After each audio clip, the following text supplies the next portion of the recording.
Кардиолог кан тамырлар үчүн пайдалуу азыкты атады. Кардиолог дарыгер, медицина илимдеринин кандидаты Анна Кареневич кызыл күрүчтүн ден соолукка пайдасы жөнүндө айтып берди. Анын айтымында бул азык ичеги карындын иштешин жана тамак сиңирүү процессин жакшыртат. Клетчатканын эсебинен организмдеги токсиндерди чыгарып, зыяндуу холестериндин канга сиңишине жол бербейт. Бул азыктын дагы бир артыкчылыгы кандагы глюкозанын деңгээлине таасир берүүчү касиети төмөн экендигинде. Бул кызыл күрүчтү жегенден кандагы канттын деңгээли көтөрүлбөйт дегенди билдирет. Ошондуктан күрүчтүн дандары кант диабети менен ооруган адамдар үчүн абдан пайдалуу деген Анна Кареневич өзүнүн YouTube каналына. Ал кошумчалагандай, кызыл күрүч ашыкча суюктукту кетирип, тез тойгузат. Мындан сырткары күрүчтөгү темир аз кандуулуктун өсүүшүн азайтат.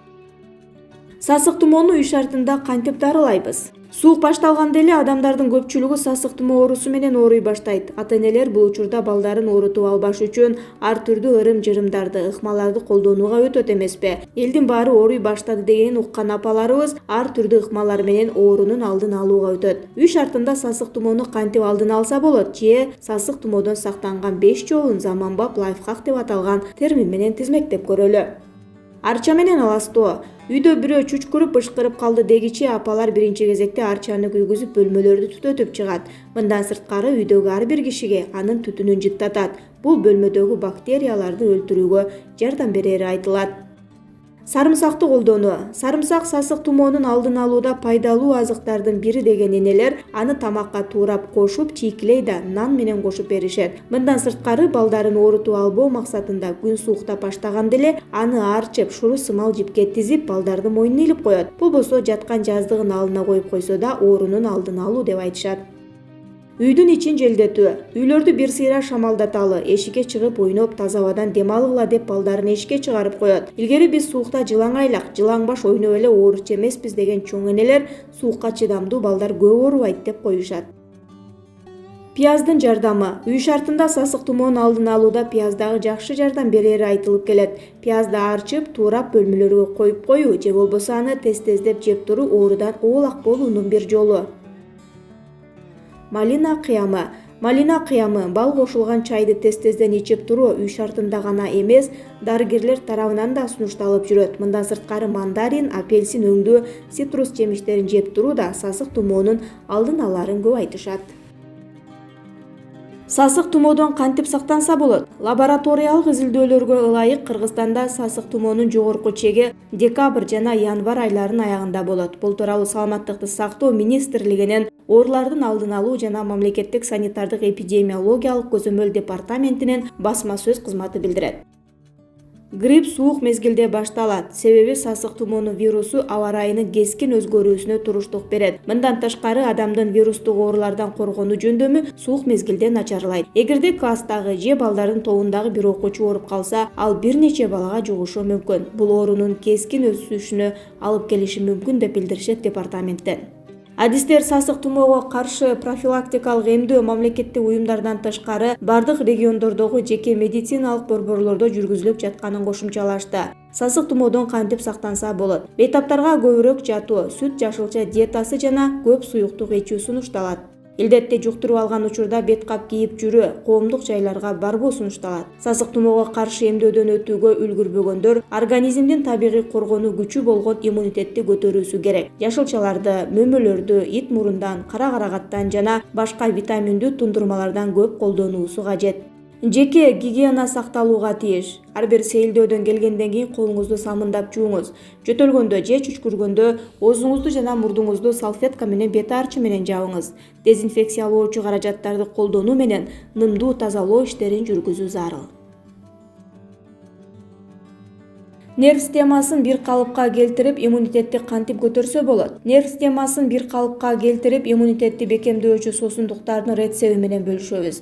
Грек жаңгагы. Грек жаңгагынын калориясы күчтүү болгондуктан ал сизге күч-кубат толтурганга жардам берет. Ал үчүн жарым стакан чагылган грек жаңгагын жана жарым лимонду майдалап, ага суюк, таза балды кошуп аралашма жасап аласыз. Даяр аралашманы муздаткычка коюп, күнүнө 3 маал 1 чай кашыктан 2 жума ичүү керек. Жүзүмдүн ширеси. Жаңы жасалган жүзүмдүн ширесин 2 чай кашыктан тамактын алдында ичүү сунушталат. Бул ширени өзүңүзгө келип, күч-кубатка толгуча иче берсеңиз болот. Ашкабактын данегинен жасалган рецепт. Жарым стакан арчып тазаланган ашкабактын данегине 4 чоң кашык таза бал жана 2 чай кашык коньяк кошуп, муну дагы күнүнө 2 маал 1 чай кашыктан колдонуу керек. Керемет кеңештер. Япон ыкмалары менен кантип үйдөн дарыланса болот. Япондор биз билгендей узун өмүр сүрүүчүлөргө кирет. Алардын көп өмүр сүрүүсүнө көп өлкөлөр суктанышат. Бул элдик ыкма Японияда. Эртең менен уйкудан ойгонуп эле суу ичүү керек. Көптөгөн ооруларга 100% дарылык касиети бар. Япония медициналык ассоциациясы да макулдугун берген. Эртең мененки суунун таасири пайдалуу жана узак өмүр сүрүүгө кепилдик берет. Баш оору, жүрөк оорусу, бронхит, ашказан оорусу жана башка ооруларга сыйкырдуу жол менен дарылык касиети бар. Ошондой эле көптөгөн олуттуу ооруларды да айыктыруучу касиетке ээ. Эртең менен тиш жуубай, уйкудан ойгонуп эле 4 стакан үй температурасында турган суудан ичиңиз. Тиш жууган соң эч нерсе жебей, ичпей туруу керек 45 мүнөт. 45 мүнөттөн кийин эмне кааласаңыз жеп ичкенге болот. Кийинки 2 саат аралыгында эртең мененки тамактануудан кийин эч нерсе жеп ичпей туруңуз. Кимдеги эртең менен 4 стакан сууну иче албасаңар, 1-2 стакандан баштап 4 стаканга жетүүңүз керек. Эмне үчүн эртең менен суу ичүү керек? Адам баласы уйкудан кийин каны коюу болот. Ал үчүн эртең менен суу ичүү керек. Эгер адам баласы эртең менен туруп эле кофе, бутерброд менен тамактануусун баштаса, каны коюуланат. Кандын жакшы иштеши үчүн сууну ичүү керек. Кофе, чай бул да заара кылдыруучу суусундуктар. Бул дегени организмден бөйрөк аркылуу эмне ичкен бойдон чыгат. Бул өнөкөт болгон суунун жетишпегендигине алып келет. Каныбыз коюу бойдон жана жоон ичегеде маселе пайда болот. Ошол үчүн ар бир тамактануу алдынан суу ичүү керек. Ички органдар жакшы иштеши үчүн ар бир тамактануудан кийин 2-3-4 саат эмне жегениңизге карап. Мисалы, оор тамактарды 4 сааттан соң кийинки тамакка киришсе болот. Суу бош ашказандын 5-10 мүнөттөн кийин чыга баштайт. Бир гана жаман калдыктар топтолуп, суу менен кошо чыгып кетет. Суу жоон ичегеде тез эле орношуп, бул дегени организмден акырындык ашказандан суу бөлүп чыгат, кандын коюлушуна жол бербейт. Лимон ширеси кошулган суу организмде иммунитетти өз системасына салып бекемдейт. Лимон витаминдерге бай С жана кальций, ал мээ системасын жана нерв системасын көзөмөлдөп, кан басымдын көтөрүлүшүнө жол бербейт. Суу, лимон организмди тазалап, ар бир оорулардын алдын алат. Жүз терисин тазалап, арыктаганга да жардам берет. Жүзүндөгү бырыштардын алдын алат. Эртең мененки суу күн бою сага күч-кубат болуп, түрдүү оорулардан алыс кылып, нерв системасын көзөмөлдөп турат. Убакыт кээ бир оорулар үчүн кан басымы 30 күн, гастрит 10 күн, кант оорусу 30 күн, ич катуусу 10 күн, артрит менен ооруган адамдар биринчи жумада 3 күн гана ичүү, экинчи жумадан баштап күн сайын. Нурмери Гаджал. Стресске кабылгандардын чачы көп түшөт. Дерматокосметолог Нурмери Гаджалдын айтымында, адамдардын чачынын түшүшү көпчүлүк учурда жашоо шартка байланыштуу болот. Себеби кайгыруу, ойго чөмүлүү, бара-бара стресске алып келет. Бул өз кезегинде башка оорулар менен бирге чачтын көп түшүшүн пайда кылат. Чач 7 жылга чейин жашайт. Адамдын күнүнө 50дөн 100гө чейин тал чачы түшүп турат. Баштагы чачтын 90% активдүү өсөт. Ал эми калган 10% 2ден 6 айга чейин уйкуда жатып, андан кийин түшүп баштайт. Чач 3 жылдан 7 жылга чейин өмүр сүрөт. Жаш өткөн сайын түшүп калган чачтардын орду толукталбайт. Ушуга байланыштуу ал жукара берет. Айрымдарда бул процесс жаш кезинде эле башталышы мүмкүн. Негизинен чачтын түшүүсү ар түрдүү оорулардын, гормоналдык тең салмактуулуктун бузулушунан, баштын жаракат алышынан, баш теринин жабыркашынан жана стресстен келип чыгат. Көпчүлүк учурда түшүү себептерин жойгон соң чач кайрадан өсө баштайт. Уялык, кашкалык оорусунда түшкөн чачтын ордунда жылмакай тегерек тактар калат, бирок тери кадимки абалында болот. Чачтын түшүү себептери: картаюу процесси, тукум куучулук, гормоналдык тең салмактуулуктун бузулушу, мисалы айымдар төрөгөндөн кийин же айыздын токтоп калган маалында, чачтын жабыркашы, боек, кургатуу, химиялык тармалдоо, баштын жаракатка кабылышы, баш теринин жабыркашы, бактериалдык жана грибоктук инфекциялар, аутоиммундук оорулар. Айрым дарыларда чачтын түшүүсүнө алып келиши мүмкүн. Кан басымды калыптандыруучу дарылар, артрит менен муун ооруларына каршы каражаттар, радиация жана химиотерапия онкологиялык оорулары бар адамдардын 90%-нын чачы түшөт. Бойго бүтүрбөөчү таблеткаларды кабыл алуу дагы чачтын тез түшүүсүнө алып келет. Стресс, физикалык, эмоционалдык жана нервтик психикалык.